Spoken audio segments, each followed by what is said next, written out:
Now I'm going to take a deep breath because the last 10 minutes have stressed me out. And I'm going to say a big thank you to everybody that's taken the time to spend their lunch with us. This is our first time doing the lunch and learn sort of style, and it's really important for us to try and hold this sort of space, particularly around this work, because on LinkedIn, a big part of this work was really informed by a lot of the survey stuff that we did. But before I go any further, I just want to take a moment to acknowledge country. We're all connected here across different countries and nations, across New South Wales and out of state as well. So I'm dialing in here from Maroubra, South Sydney, Bidjigal country, and I want to pay my deepest respect to our elders here, both past and present.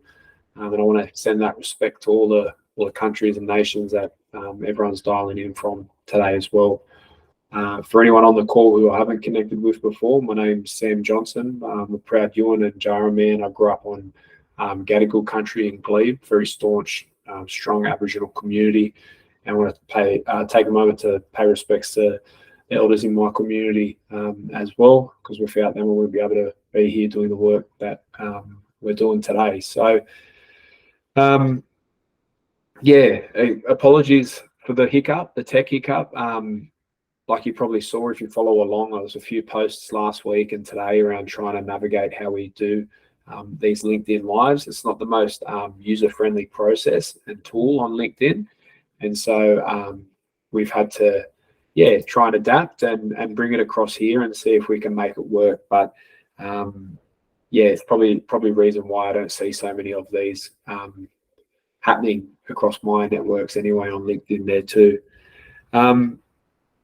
I guess like a little bit about today's session really is we wanted to do a bit of work in this sort of space at Impact Policy, because we do a little bit of research and evaluation work in the Aboriginal languages space already, but prior to Impact Policy sort of kicking off and doing the work that we do, for a long time I was in the public sector, and we'd see this appetite and need and requests for use of language and all that sort of stuff has continued to really grow. And so one thing we came across was a real lack of, I guess, guidance to how to navigate that sort of stuff. And so we wanted to try and do a little bit of research to unpack and uncover that sort of thing as well. So that's a little bit about the why. And I guess, if you participated in that survey, you'd probably know that a few months ago we put out a survey through LinkedIn to really hear from both Aboriginal and non-Aboriginal practitioners around their experiences,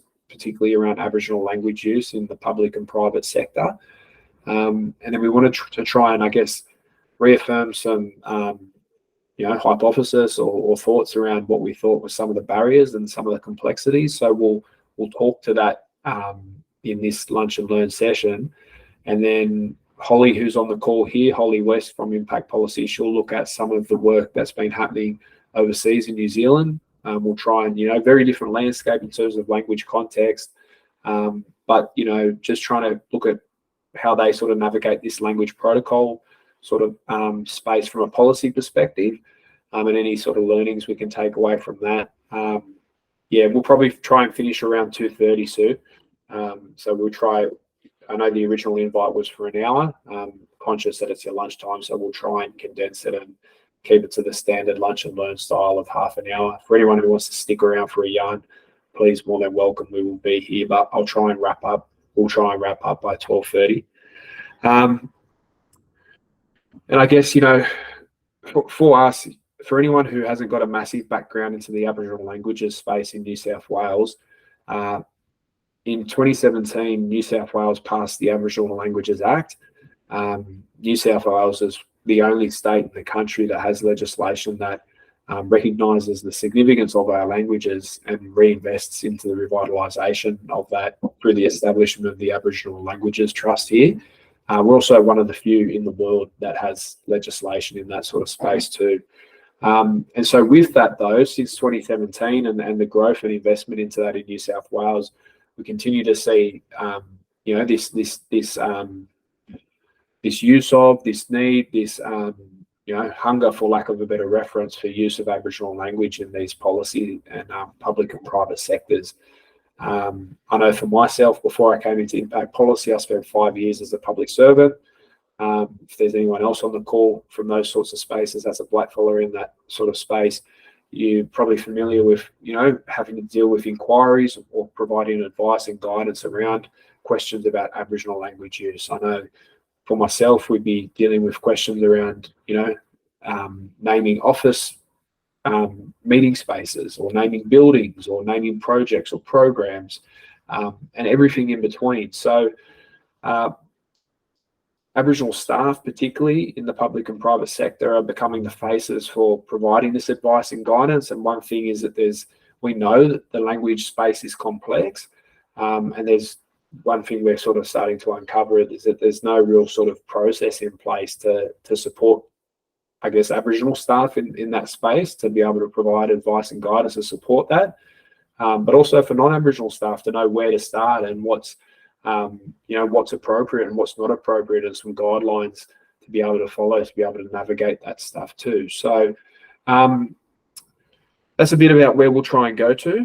And, by any means, if you want to, pop a message up like Sue just did a bit earlier, or if you have a question as we're going, by all means, please let me know.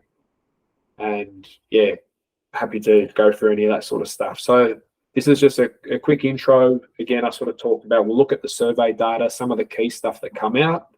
Holly will talk about what's happening in some of the spaces, and really we'll try and have a space at the end to be able to hear. I'd love to be able to hear from anyone that's on the call that wants to share their experiences, some of the challenges or complexities that they experience, and what they think has been some things that maybe have added value or something in that journey as well.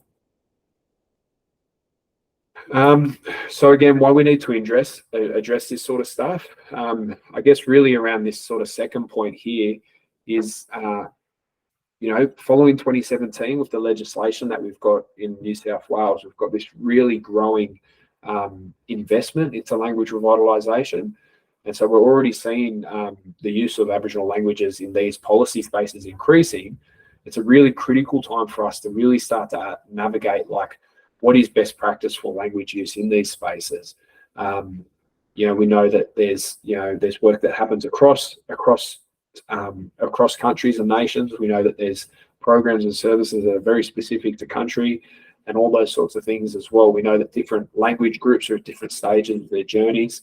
And so there's all these sorts of things we need to take into consideration as we see this growing investment and, interest in Aboriginal language use. Before I go any further, it's important to really reinforce that this yarn, this lunch and learn, is not about it's not about Aboriginal language in a cultural sense. It's about Aboriginal language use in a policy sense. So we really wanted to be clear with how we did this research and how we yarn about this sort of stuff, because we recognise that whilst Aboriginal language is inherent in how we talk about its use, we're not in a place or a space to be talking about how decisions should be made about that sort of stuff, how that sort of thing should be happening from a language revitalisation, learning, speaking, and use perspective. That's really not our place culturally, and it's not our expertise professionally either. We really want to try and understand how best do we think about this in a professional world, because the reality is it's already happening. How do we start to think about how we do it in a way that does no harm to language, to country, to communities? How do we do it in a way that provides a level of strength and maybe we call it cultural safety, or maybe we call it something else around how Aboriginal staff that are working in these spaces have some sort of a framework for how they make decisions and provide advice around this sort of space as well, and how we start to think about moving forward in that world as well. So really focus on that sort of policy and ways of working sort of space as well. So in terms of the survey research and what we wanted to sort of try and understand, we ended up getting over 25 professionals through LinkedIn that were working in the private and public sector that responded to the survey. So really that's pretty significant. It was a qualitative survey. We asked people to provide a lot of personal experiences and feedback around what they'd experienced and what their opinions were. And so for like over 25 people off a couple of, shared posts through our platform to take the time to fill that out and really meaningfully provide that sort of feedback is really, really valuable. And so a really significant response, we think. And we really tried to focus on the complexities around Aboriginal language use, the benefits and the challenges in that sort of space, and trying to understand any processes that are existent in different businesses or organisations that might be available. So the main concerns that really sort of came out off the back of everybody that responded was things like a lack of protocols around language use. So people would talk about the authority within an organisation sitting around permission, access, and use of language, often sitting with a single staff member or a single person within that organisation. And people talked about that sometimes being problematic, sometimes not being appropriate, and sometimes putting those staff members in a place of risk as well. People came back and talked about a lack of consultation and meaningful engagement with knowledge holders. So, for example, projects around wanting to use language for buildings and spaces, and that the engagement and consultation around access to that knowledge was not appropriate in the sense of how it was obtained. So it might have just been obtained off the back of an existing consultation, or it may have just been obtained through a indirect engagement, or it might have been engaged, or it might have been that knowledge might have been received in a way where other people that are knowledge holders or language leaders don't feel it was appropriate to have been shared. A lot of staff talked about their concern about feeling around lack of integrity. Tick and flick sort of reference was used quite a bit, where they felt like it was language use could sometimes be used as a tokenistic way to add value to something. So naming a report, for example, in an Aboriginal language name, where that report maybe had little to no significant impact on Aboriginal communities or country that language was used in reference to. Challenges around confusion around multiple Aboriginal place names and Aboriginal language use. And I think that's, that was something that came up quite a bit. And then also, I guess, an emerging sort of understanding around the evidence around the benefit to Aboriginal people. And so there was this question that kept coming up around who's leading the use of Aboriginal language use in the public and private sector, and what's the purpose and what's the benefit for Aboriginal people, communities in the country that language belongs to, that's benefiting and as a result of that. So, and then for some that really wanted to try and increase that use of and involvement of Aboriginal languages, they also sometimes felt a lack of support more broadly from the organisation or from leadership on that journey too. One thing we wanted to really try and understand is also if organisations had something like some sort of a process around this sort of space. We found that close to 20% of people said that they did, but an overwhelming majority of over 75% had nothing in their organisation. So to be honest, like close to 20% of that 21 that responded was significantly more than what I was assuming going into some of these surveys. But the overwhelming, I guess, reinforcement is that we have little to no guidelines around how we do this sort of work and do this sort of work appropriately as well.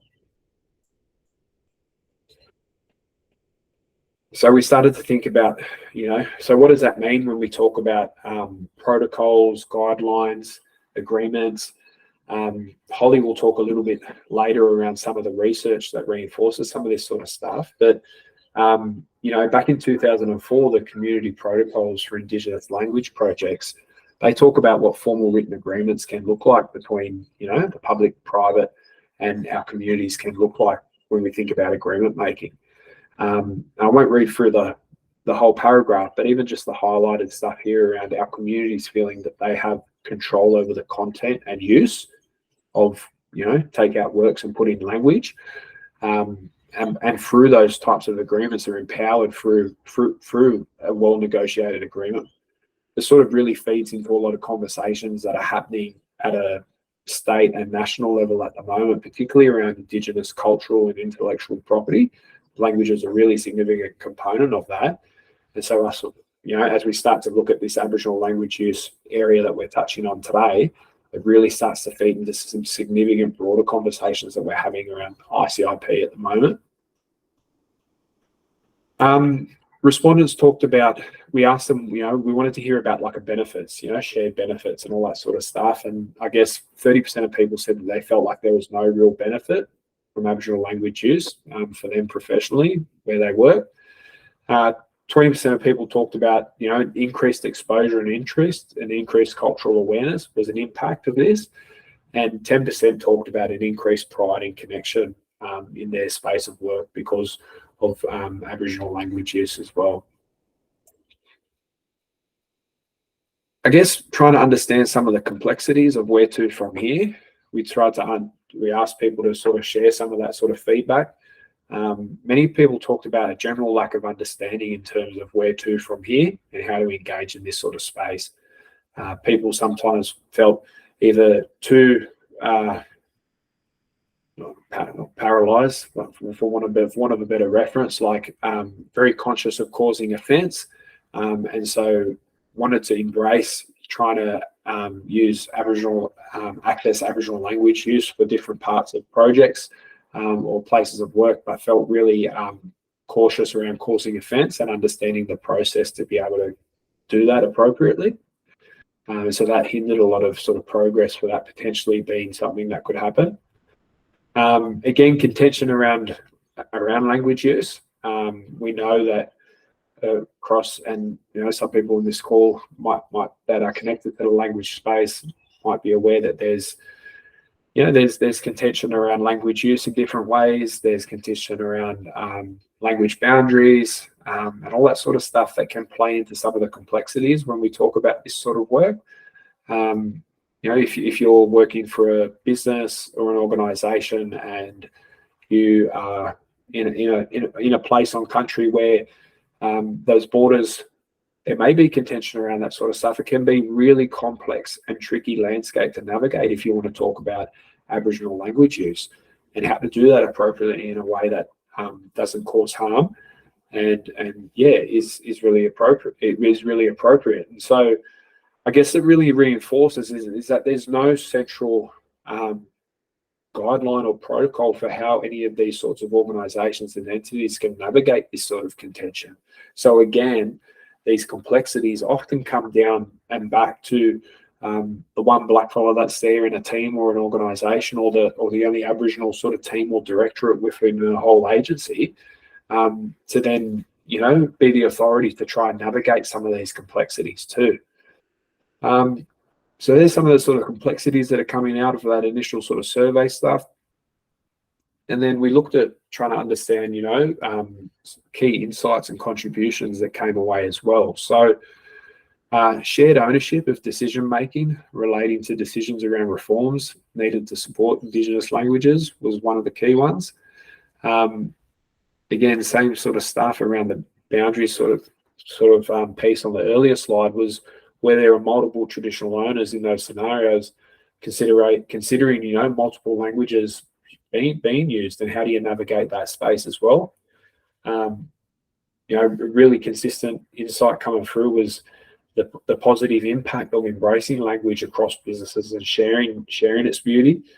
And then this last one here, which is really significant and stood out for us, is that that someone said there needs to be more work done on how the use of Aboriginal languages contributes to the revitalisation and life of that language and to Aboriginal people. So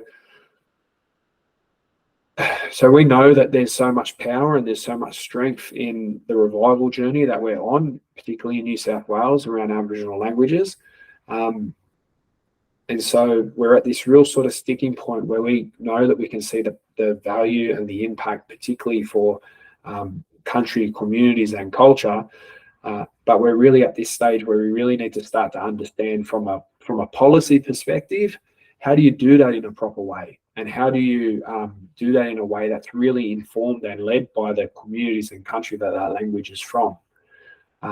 So, for example, we talked about agreement making earlier, a few slides from that FATSL paper. If you were looking at, for example, say you were from a regional centre in Tamworth and you worked for a government agency or a private agency, whatever it is, potentially you could look at an agreement-making Aboriginal use guidelines policy with the language leaders and elders around Gomeroi language in the Tamworth community. And you would negotiate and develop that alongside the community. It's their ICIP. And then that might be an appropriate way to then inform moving forward how Aboriginal and non-Aboriginal staff then provide advice and guidance and what approval processes look like and all that sort of stuff as well. That's a really local and specific example, and it gets a lot more complex when we talk about, major cities here, like in Sydney, where we're, there can be a lot more complex, but those same principles can still apply as well. Conscious of time, so I'm aware that some people might need to jump off, but I'm going to hand over to Holly now, who's going to have a bit of a yarn about some of the stuff that we're seeing that's happening, here and overseas, and some stuff we might be able to take from that too. Thanks, Sam. And yeah, just to be respectful of people's time, I'll just kind of touch on this, but there's a QR code for all of the documents that we're referring to, so feel free to snap that if you want some more information. But yeah, we wanted to have a look at some research and best practice examples at a national and international level. Unfortunately, at a national level, there's not too much research in this area, and this FATSL guide, Community Protocols document, is pretty much the most comprehensive guide for language use in community that exists, and that was created in 2004. So as you can see, there's a big need for investment into research in this area. But this guide, the purpose of it was to establish some protocols and best practice around Aboriginal communities and consultants in co-producing language materials. So yeah, it's very thorough, and it kind of goes through community consultation, access and storage of language materials, community control and ownership. So that's pretty much all that's out there at a national level. So then we had a look what was coming out of New Zealand. So Sam, if you want to just scroll up.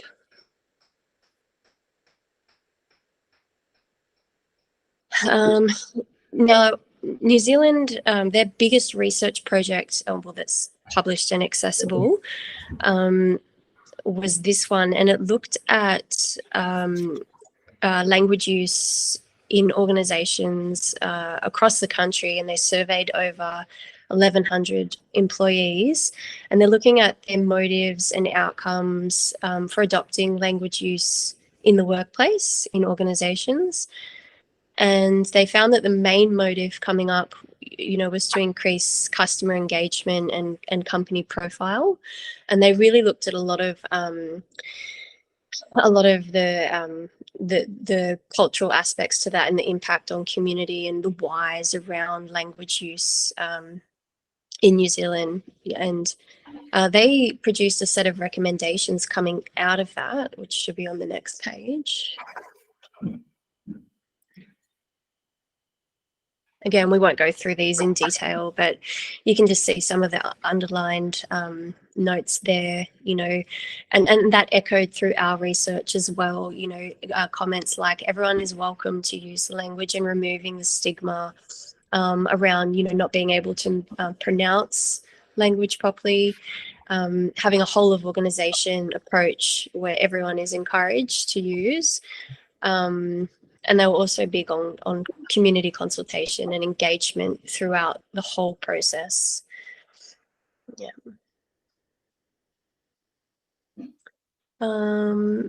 Yeah, again, they've done a lot of work in intellectual property, and just looking at what that involves, you know, on a policy level as well. Yeah, there's another example I just wanted to touch on as well, just in regards to, if you scroll up, Sam. This one was interesting, and I just thought it would be interesting to note as well, because they talk about, in this example where they're looking at a language use in a healthcare setting, and they talk about a Maori principle of tikanga. And it's interesting because it's saying that, it's explaining that language is inextricable to other cultural protocols and practice, and you can't separate language from other cultural practices. So this practice we have around naming boardrooms and specific things out of context, and not necessarily engaging other cultural practices in the workplace, or consulting community on an authentic level. It just, you know, they're saying it's just, you just can't do it like that. It's one and the same. So if you're going to approach language, we need to look at it from a holistic view and look at how we're approaching cultural capability overall. So I thought that was really interesting and worth a read as well. And that just goes on to explain, the concept of tikanga. And these were just some really insightful comments, again, coming out of the research. Yeah, especially around assigning meaning to language use and what that language use is being used for, and allowing mob to determine, you know, what the best course of action there is. And, you know, that idea of authentic community engagement or co-design, and allowing, inviting community to be part of the process from the beginning on their own terms as well. Absolutely. I think it really reinforces like a bit of a friction point for many mob that are working in those sectors that are asked to provide advice and guidance around language use, because often it's this sort of work here that's about that engagement with community and following protocol and the permissions process that is really led by community. And so that's often at a friction point with the public and private sector that's, you know, sometimes trying to move pretty quickly, or they want to, they need a, you know, it's not uncommon that we will get questions around, you know, urgently needing something, a language name for something, you know, really quickly, and government really determining the process and the timeline for how that access and access to culture is determined. Whereas really what we're seeing here and what people are telling us is reinforcing the other part of that. And so, you know, this sort of stuff really reinforces the significance of having some sort of a policy or protocol, so that particularly for Aboriginal staff in these sectors, that we can start to actually refer and push back and have something that reinforces why these processes are the way that things need to happen when it comes to, you know, access to and use of language and lingo too. Sorry, Holly, I just sort of jumped off the back of your yarn there. Yeah, all good. I think we're coming to the end of the research anyway. Yeah, absolutely. So look, it's you know, and again that reference there, it sort of just reinforces that it's complex, but complexity isn't an excuse for the private and the public sector to not be in a position to start to understand how best to navigate this sort of space moving forward. I think for many people on this phone call, we understand and see the impact, the positive impact that embracing Aboriginal language use more has in terms of supporting revitalisation more broadly as well. So I guess we're really in that sort of process now where we want to start to help inform these sectors to start to understand how they can develop the process around how this sort of stuff looks. And like that previous sort of slide, it really needs to be done alongside the communities and countries that language is connected to as well, to really have that integrity to it as well. So look, this is really an opportunity here for anyone who's on the call, who's made it this far with us, to be able to really give you an opportunity to ask any questions or share any of your experience as well around this sort of space. You know, we heard close to 30 people responded to that survey, but conscious that there's a range of different experiences and perspectives as well. So I know we got, Medina on the call there. So please, jump on there, sis. Oh, thank you. Thanks for having us all and hosting us. And I guess my not so much of a question, but like it'd have to be like an observation with when language is used and they have, I guess, done an appropriate listen to community. They I want to say like agencies or organisations, I find tend to only focus on that and like their kicking goals. Like we've renamed something or we've got a dual naming policy. And I guess the concern is that's the focus, that's the First Nations win in that space. And whether that perspective is considered when we're thinking about the use of language, like this is not just the First Nations values, like we should be doing it anyways, but I guess that's the an observation and more like a concern, and it tends to be that, you know, blackfellas are just what they're exposed to, and it's some people just think back, if we will just focus on that, that's going to be the input into some like bigger infrastructure works rather than actually embedding our values into the wider projects, because this is what they think they should be doing. And whether in the language appropriate use space, whether these caveats need to be included of like, this is what you know, the bare minimum, not like how you're including Aboriginal people in your projects. How does it sort of look like in your world in terms of Aboriginal language use? Is there some sort of a process, or do they really just come to like people like yourself or others and try and get that knowledge? I think it's weaponized in the sense of if you you're asking hard questions around projects and how we're going to actually be included properly, like in where our values are as important and what we actually mean when we say co-design. To me, it's not going to blackfellas saying, we've got work here, what training courses should we do? Or if it's, but we're gonna rename this. So let's just talk about that. Let's not talk about anything else. So it's a deflection sort of tool.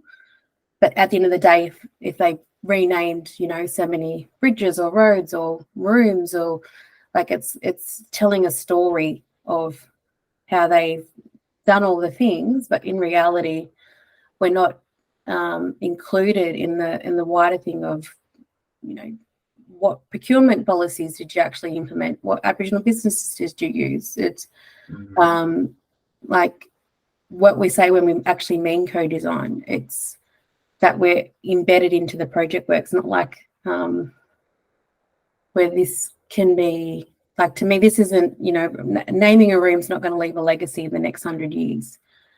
And use of language, but embedding our values into the work and how we're going to, you know, retain our traditional cultural uses and how we care for country is. And those conversations don't tend to happen when, you know, I guess people, you know, choose their vice on what's easiest, you know, to focus on and deflect. And it's all a part of that sort of truth telling and how we need to be using language. And Yeah, and where it absolutely. is appropriate. Like, should we be naming statewide policies black collar names when it takes away from that diversity? But Yeah, absolutely. Absolutely.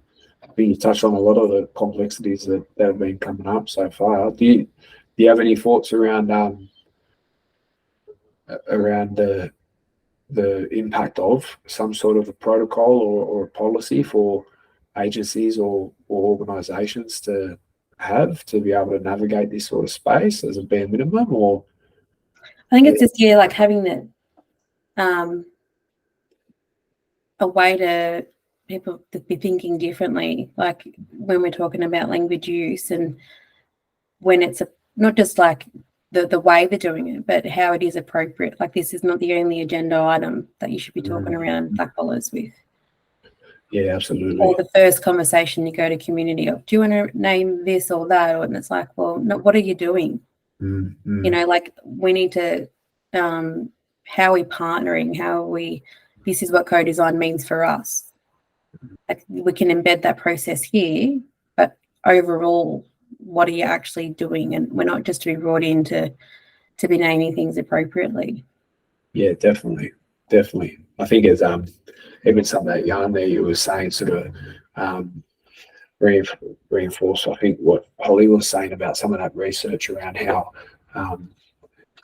overseas they think about our language in isolation of its connection to everything else. And so it's, we see that here where it's just people can think it's just grabbed and used for whatever and whenever if somebody has said it's okay, but recognizing that there's this, like, it's one part of a connection to a range of different things. And if that organization or that entity's not engaged with all that other stuff in a proper way, then there's no integrity around that access and use of language, no matter how they want to use it.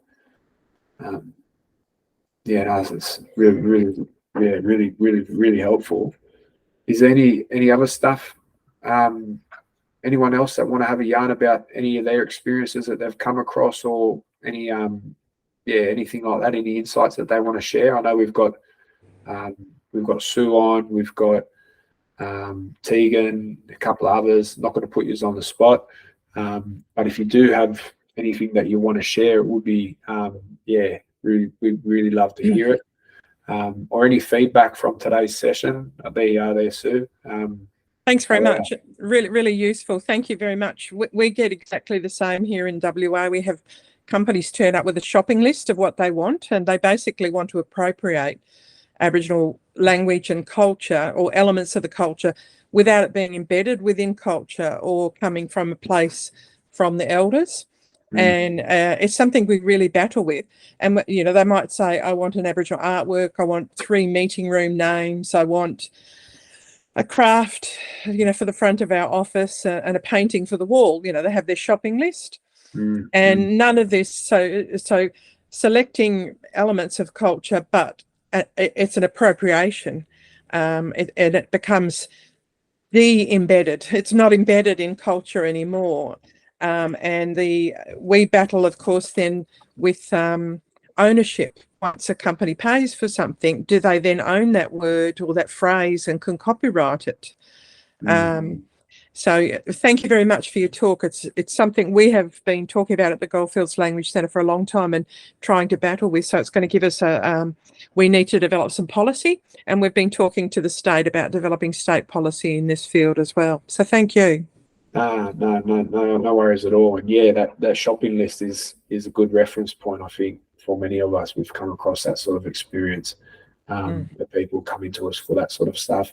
I mean, if it's any consolation, there's federal movement around ICIP legislation that's sort of happening. I don't, the timeline on that's, it's going to be years before it gets passed, but I sort of potentially think that's where there'll be some legislative power for our communities in terms of asserting, language is a part of is our culture, and so it's inherent in ICIP, and so hopefully that might start to provide a bit of a platform as we move forward. But we definitely need some sort of this research is reinforcing the need for some sort of policies and processes or agreements alongside communities around what access to and use of our languages looks like in these sectors too. Anyone else? Any final sort of thoughts? Conscious of time. All right. Look, I guess I just want to say a massive thank you to everyone that took the opportunity to jump on. It was a bit of a shaky start for our first LinkedIn Live, so thank you. It really means a lot that you took the time to follow up and jump on this other link and come through. I've seen you sharing other links, Medina there, and yeah, it just really means a lot. So thank you so much for giving up your lunch to spend some time with us. If you want to stay connected to any of the work that we're doing, you probably know we're trying to be pretty active in promoting this work that we're doing across LinkedIn. So if you haven't already subscribed, we've got a newsletter that we just launched the other week. Close to 600 subscribers on that follow the work that we're doing. So really ask and encourage you to subscribe to our newsletter on LinkedIn. And if you're not already, follow the work that we're doing at Impact Policy as well there. If you are trying to navigate this sort of stuff and you want to have a yarn in more detail around how this might look in the, in where you're working, then please reach out to me or Holly. And, we're always available to have a yarn about this sort of stuff in more detail. So the offer's there, particularly for those of you that jumped on the call today and gave up your time to share some space with us. So, yeah. I think I'll wrap that now. I'll stop recording. If anyone wants to stick around and have a yarn, feel free. But I'll call it there. And yeah, really appreciate it. Thanks, everyone.